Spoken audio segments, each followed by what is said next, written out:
All righty, we are back here at Ladd Peebles Stadium, site of the Senior Bowl practices, and the practice will start off in about a half hour. The first practice will take over. The South team will take the field. Jim Miller does an excellent job for SiriusXM. You can catch him there on the NFL channel. And obviously been a friend of mine for a long, long time. Always kind enough to join us here on the show. How you doing, buddy? I'm doing great. Always be good to be with you. And if there's a good cigar bar in Mobile, I'm sure you already found it. Oh, yeah, man. You know I know him by heart right now. So, yeah, we're looking for it. Although they've eliminated a couple here. Oh. Like the Admiral's gone, where we used to hang out all the time there. That was like a staple for us. And then obviously Sammy's, which was, an institution. Notice how social media eliminated that. Jim, dude, this is my 21st year, buddy. 15 years ago, I could be talking to assistant and head coaches at a strip club. They weren't getting dances. Right. They were just hanging out and having a beer or two and all. Social media now destroys everything. They can't even go have a beer, dude. Yeah. They don't even want to be taken. They tell me, like, I don't want to be taking a picture with a drink in my hand. Right. Forget about being in a strip club. Yeah. But back then, we weren't going to say that we were talking to you in a strip club. We didn't care about it. You know what I mean? That's right. Now it's like, hey, it's Coach whatever in a strip club, Coach whatever in a bar. And it's like, dude, you're ruining everything that we do in this business, bro. Yeah. Because it was, well, it's like you said. I mean, it was used to be a laid back, informal, like you said, where you could get up close and personal, and guys were willing to talk.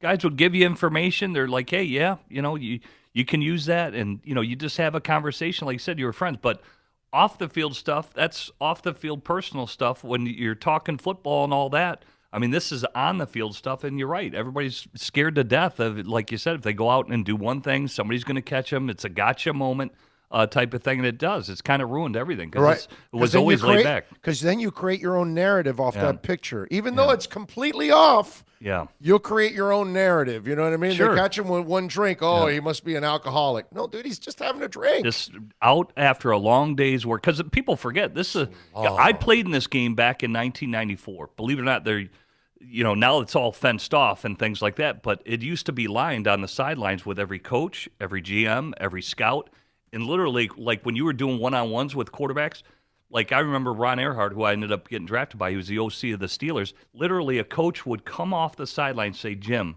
I need to see you throw a go route right now. It was basically coached by all 32 teams. Granted, the Bengals and the Lions are here doing the coaching, but it was just different back then, and every year it's obviously gotten more commercialized. There's more media credentials. Yeah. A lot of these media members think they're making a name for themselves, and they're actually ruining it for everybody. Right. Because all the intel and great information was back in the day when it was just laid back and informal, and you get great stuff. Yeah. Yeah. No, it's a shame, man. I don't have the same freedoms I used to have with guys anymore. It's like, I can't just be out like that and all that. And it's just now you got to meet them somewhere. Yeah. You know what I mean? And you're scheduling something when it could have been done, a lot easier. Right.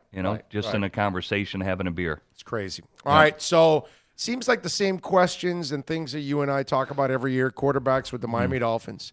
One of the kids that I'm super excited about this week is Jordan Love. Yeah.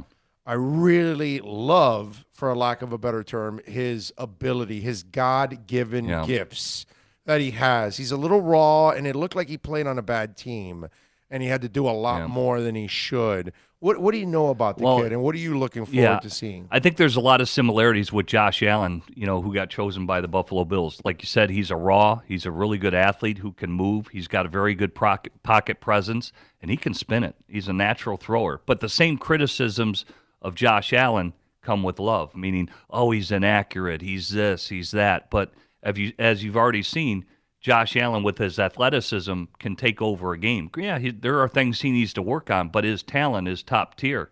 And I think Jordan Love probably could be one of the biggest risers here at the Senior Bowl. I think him and Herbert, with Burrow not being here, those two have the most to gain, would be my take on it. And I'm excited to see him. I don't get to watch a lot of West Coast football, so just to see him up close and personal, like we saw Carson Wentz. Remember Carson Wentz? Oh, North Dakota State, he can't play, right? Us away, dude. Yeah, North Dakota State comes down here and ends up Philadelphia trades up to number 2 to get him. And I think Love and obviously Herbert really have an opportunity to do well for themselves here with Burrow sitting. Because, if I'm those two guys, I'd be saying, why can't I go number 1? Burrow's is not here in this game. I can really add my value and gain a lot of stock if they come out and say, hey, what can I do to put some doubts in people's mind? Jim, you played the position, and so walk us through this. When a guy, because and scouts will tell you this, I'm sure you've heard it, and you have probably the same philosophy as a lot of us do. Mm-hmm. If you're inaccurate in college, you will be inaccurate in the NFL. Why is it that we try to turn them into accurate guys when they're not? Either you have it or you don't. There are some guys you can improve with their fundamentals. Yeah, the footwork. But it's either you have it or you don't, dude. Well, I you know what I mean? Yeah, I remember Josh Allen, everybody having that criticism about him, and I said it's just not true. He's a great athlete like Love. A lot of it deals with footwork. In order to be an accurate passer, you've got to be what we call in balance, to throw the football. Meaning you want your feet shoulder width apart with a good base, and you're going to be more accurate when you can throw in that position. You always can pop your feet and do certain things to get yourself in that position, even if it's a millisecond before you deliver the pass. Of course, there's going to be other pass plays where it's not perfect, where you're throwing off your back foot or your feet aren't where they need to be, and you still got to be accurate, be able to flick your wrist and have a proper follow-through to deliver an accurate football. From Josh Allen's first year to even last year, he was a lot better. He was a lot better because Brian Daboll, the OC, they worked with him on it. They went through those fundamentals, and he will get better. And I would say the same for Love or any quarterback. The more you can throw in balance, you're going to be good. The special ones can do it when it's never perfect. The Russell Wilsons of the world. Yeah, Favre was like that too. But you can get there. You can get there. You just got to work on it. It's something you got to be conscious of. But you can improve your accuracy as a quarterback. If you're a natural thrower, it's always best that you can do it because a lot of it just deals with footwork, and you can correct from the waist down. How you throw, I'm a big believer in is how you throw. So if you're a Colin Kaepernick, that's a 3/4 arm thrower. You're always going to be a 3/4 arm thrower. I remember Bears drafted Cade McNown, since your producer's a huge Bears fan. Cade was a 3/4 thrower, and they tried to get him in a pool and try and teach him to throw overhand, pronate your wrist, and over the top. It was great in the pool. Once you get on the field, you're going to go back to who you are. Right. But footwork, you can correct below the waist. The worst stat ever for Cade McNown is he's the guy that got thrown out of the Playboy Mansion. Yeah, that was a bad one. You don't want to be known for that. How do you get thrown out of that place? I would never want to get thrown out of the mansion. You got placed in heaven and you wanted out? What the hell's wrong with you, bro? Yeah, that's a bad bad decision. You just know you're not wired right when you get booted from the Playboy Mansion. Probably the best quarterback trait you can be rated for is decision making. Yes. He failed that one. That's a bad decision. Bad business decision, bad every decision. That was a bad one. All right. So what can you tell me about Anthony Johnson, the kid from Washington State? Anthony Gordon, I'm sorry, from Washington State. I watched a couple of games of his this year. I don't get to see a lot of Washington State, but that dude's been working with quarterbacks for a while. Yeah, well, it says a lot about Mike Leach in that program. Think about it. There's been 3 Washington State quarterbacks that have been down here. Luke Falk, who was with your Miami Dolphins for a cup of coffee, and then you think of Gardner Minshew and what he did last year for the Jacksonville Jaguars. Same thing. Good from the pocket, very accurate. He was like 71%. Gardner set a record prior to him getting drafted by Jacksonville, and I would think Gordon's in that same mix. He's always in balance. The football is always catchable. The ball is always in a placement where the receiver can get it, and that's where he thrives, is from the pocket. So, can he get out of trouble? Yeah, I don't think he's the greatest athlete, but, he's not. I don't even think he's as athletic as Minshew, but if you want a good, accurate football thrown to your receiver, he's going to deliver it on the money. Herbert's the other guy that needs to kind of build. The weird thing about Herbert is he doesn't convince me, brother. Yeah. I haven't seen enough of those moments from him. Rose Bowl was his best performance. And it was more with his legs and his arm. And then the other thing that that scares me that I hear a lot about is the lack of maturity, and that one of the main reasons why he stayed last year was maturity. But I still hear that it's these kind of moments, and maybe the NFL that demands so much from you. I don't know if he's going to get to that point where he can handle. I agree with you. The on the field stuff, he's going to do really well. Yeah, it's the off monster. It's the off, like you said, how teams are going to evaluate him in the meeting rooms and the informal meetings, just how he reacts to his teammates out here. People don't think they're evaluating on everything, but let's say he throws a bad pass.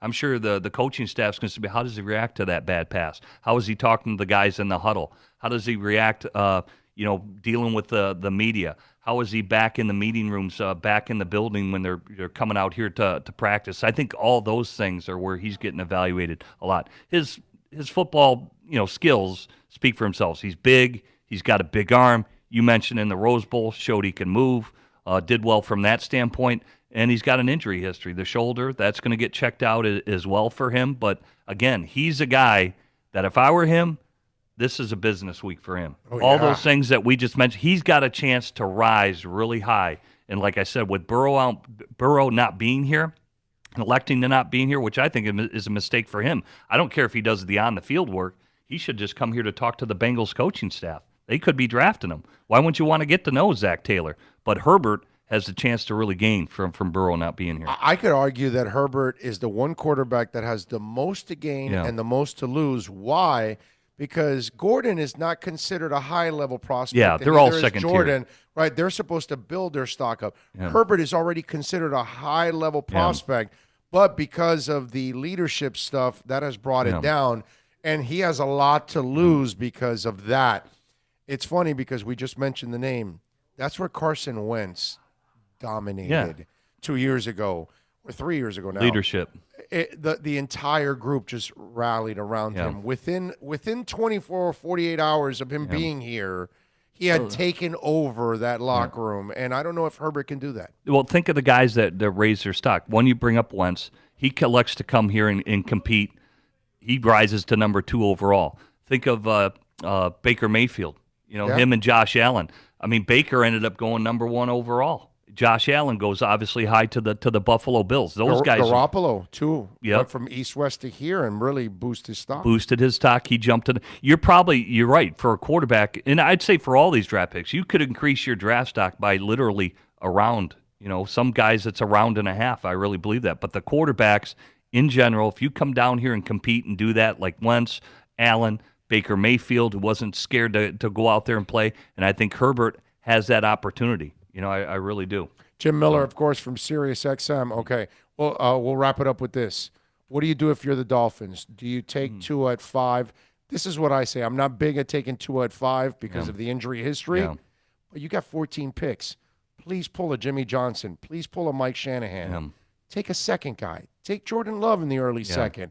Take the kid from Iowa. I think he's a Stanley. I think he's kind of an interesting prospect. Ricky Stanley. Yeah. Take somebody later if you're going to do that. Well, how do you handle it? I'm with you. I think and that's not out of the realm to draft 2 quarterbacks in a draft. Think of Robert Griffin, and then they drafted Kirk Cousins. Yeah, that's what I mean. Later in that draft, and just and for Tua, Jimmy, they took Steve Walsh. Troy Aikman. The supplemental draft. That's what I want. They went Steve Walsh. That's what I want. I agree with that. I mean, and it's happened before. I think it would be good to protect the Dolphins, and especially for Tua, because it could be a situation where you still need to let him heal. Sit, relax. He's a fine talent. He's got great mechanics throwing a football. Rosen and the other kid battle. Yeah.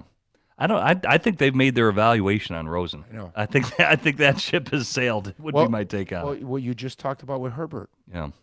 Maybe they looked at all the other stuff and this is not the guy. Yeah. It's not the guy. We might be able to teach him to pass here or there, but look at everything else. He's not the guy. Well, he hasn't played enough to really say he's the guy or not. Right. So there must be other parts of the equation that they've been measuring. I think I know what the issues are with Rosen, and I think it's a pretty damning statement by head coach Brian Flores when they elected to pull him and said, no, we've seen all we needed to see. Yeah. So that means, again, it's kind of the behind-the-scenes stuff, how he's preparing, how he gets along with his teammates, how is he in the huddle, his love of football, all those type of things. And I think – again, you can you want to draft guys that love football, guys that care about it. And I think when it's not a priority, I think it's a problem. It's a effing brutal game. Yeah. If you don't love it, bro, Yeah, you can't play this game. I totally agree. It's crazy. Got to be all in, man. Jim, you're the best, bro. You bet. Thank you. my Always brother. good to be with you. Much love. Next time, let's get into Jalen Hurts. He could help himself down here. Okay. All right. We will. Then later on in the week, we'll catch up. Yeah, All let's right? do it. After we've seen practices. You bet. You got it.